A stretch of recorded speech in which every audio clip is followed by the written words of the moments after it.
going to be hearing from our second speaker, Ms. Gillian Hutchings, who is the head of membership and communication at the National Business Initiative. Apologies, this folder is difficult to manage. Gillian is, as I said, the head of membership and communications at NBI, which is a voluntary group of leading national and multinational companies working towards sustainable growth and development in South Africa. Before NBI, Gillian was seconded into the Convention for the Democratic South Africa, CODESA, as secretary to the Management Committee and the Daily Management Committee. When CODESA broke down and the multi-party negotiating process succeeded it, Gillian was appointed as the secretary to the Planning Committee and Negotiating Council, from which the successes of South Africa's transition emanated. Apologies. Ms. Hutchings will be speaking to us today about how humanities can exist and grow within the private sector. Thank you, ma'am.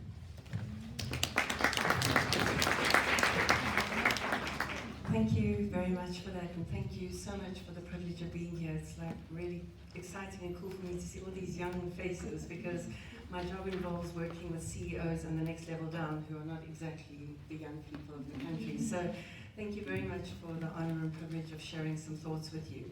So you've been told my name, and let me just jump into my current position, because I'd like to share with you how I got that position and some thoughts about how I've had to continuously reinvent myself, because I have been with the NBI since it started in March 1995. Now people always have a little bit of a nervous breakdown and a heart attack about that. What? You've been there for so long, you know? But I'd like to share with you why and some of the things that have worked for me in terms of reinventing myself. So you all heard I'm the head of membership and communications at the NBI, and that role involves working with about 110 companies, excuse me, raising the funding for us to be able to do the work that we do. So we raise about 15 million per annum, ranging from around 20,000 Rand per annum to R1 million, depends on the company and how you can sell the value proposition. And that is the role that I play. So it's securing those core resources and then doing the communications. And at the moment I'm doing the company's secretarial work as well. So how did I arrive at this incredibly privileged position? And it is a blessing as well. So my upbringing, I was the daughter of parents who are entrepreneurs. And one of the things that I realized when I got into the world of work is education was not something that was taken seriously in my family. There were entrepreneurs, you just went out, you did it, you started making money, and that's the way you got forward in the world. So when I left school, with my matric exemption, I said, that's me. I'm going into the world, I'm going to make money, and I'm going to change the world. I want to make a difference, excuse me, sorry I've had the flu, in society. So how am I going to do that? So I went through a variety of jobs after I left school, got a management diploma, you'll be happy to know, from WITS. Went through about 10 different jobs and was thinking, where is my space in the world? And I heard then, because I was working for at sort of a secretarial agency, oh, CODESA 1 is on at the World Trade Center, Kempton Park, and they're looking for administrators. So I thought, hey, I need a new life, I need a new career. So I toddled off to Kempton Park and I said, I'm making myself available to help here. I was asked by Colin Coleman, who's now the head of Goldman Sachs in South Africa, so can you take minutes? I said, of course I can. What a question.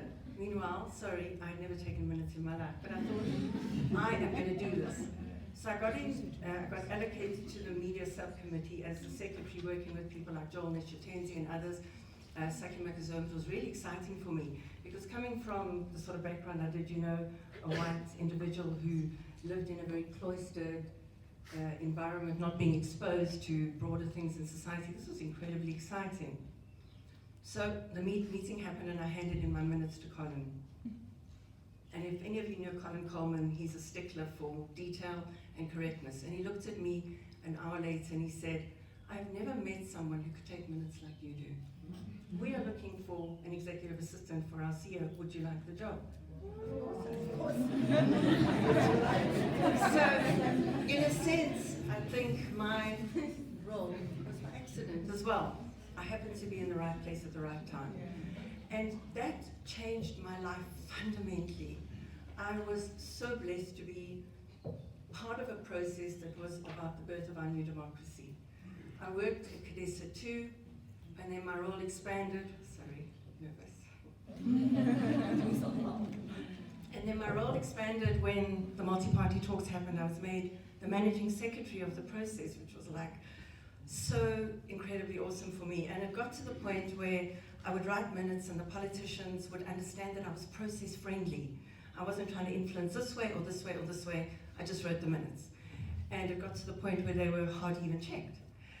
Then I got to the point when the Transitional Executive Council was run that I was made the managing secretary of that. So it was an incredibly privileged but also life-changing experience.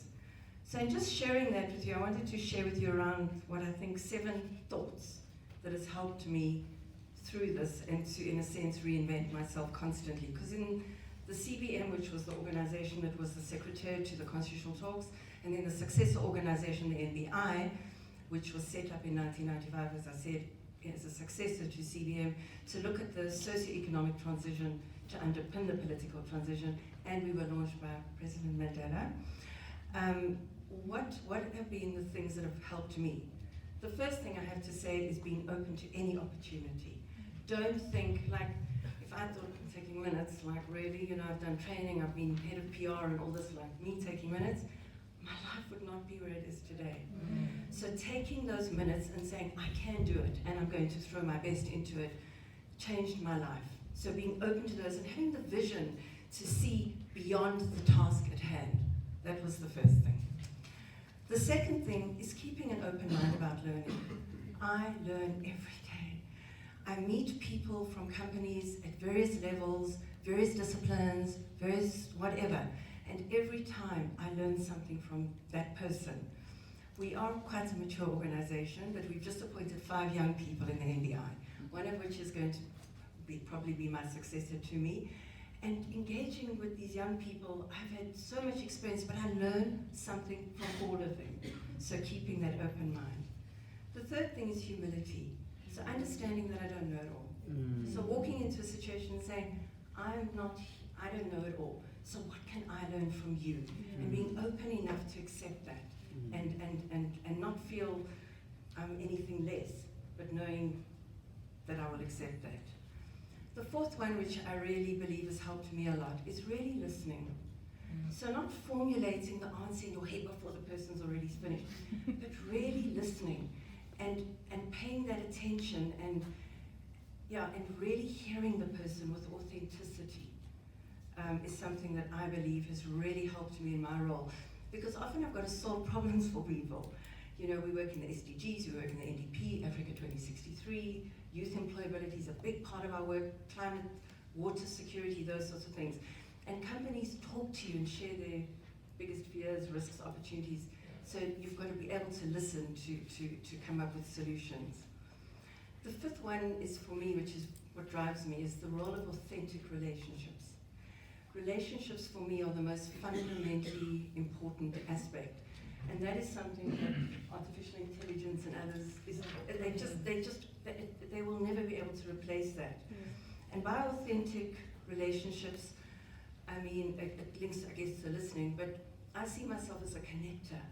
I want to, and I see myself as someone who networks and wanting to solve problems for people and thinking about how can I add value before seeing to my own needs. And my first CEO said something to me. When you need a relationship, it is too late to build it. And I've never forgotten that. It still gives me goosebumps when I say that. The sixth one, and I've got one more after this, sorry, I'll hurry, is I get feedback from companies about we can train for technical skills. It's all about attitude. And companies continuously drum that into my head around our youth employability program and others. It's all about attitude. I was going to, but I've only got 2 minutes left, so I won't list them. But I was going to share with you the top 10 skills that we're all going to need in 2020, according to the World Economic Forum. They're things like complex problem solving, critical thinking, creativity, people management, emotional intelligence, service orientation, all those things that machines will never be able to do. It's all about us as people. And the final thing, which has also served me well, and it's still a journey I'm on, is self-management. I've learned the hard way, you cannot control somebody else. You can think you can, but you cannot. And it's all about your self-management, being present. And I'm not saying crossing your boundaries or your values. I'm not saying that. I'm saying think about how I can change my reaction to a situation to get a different reaction, and how can I influence and inspire? And that for me is what leadership is about.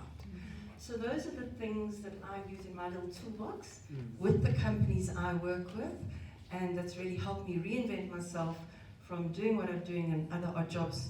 My CEO gives me, like supporting her with the CEO initiative and the New Development Bank and others, but that's what's in my little arsenal of toolbox. So thank you for listening.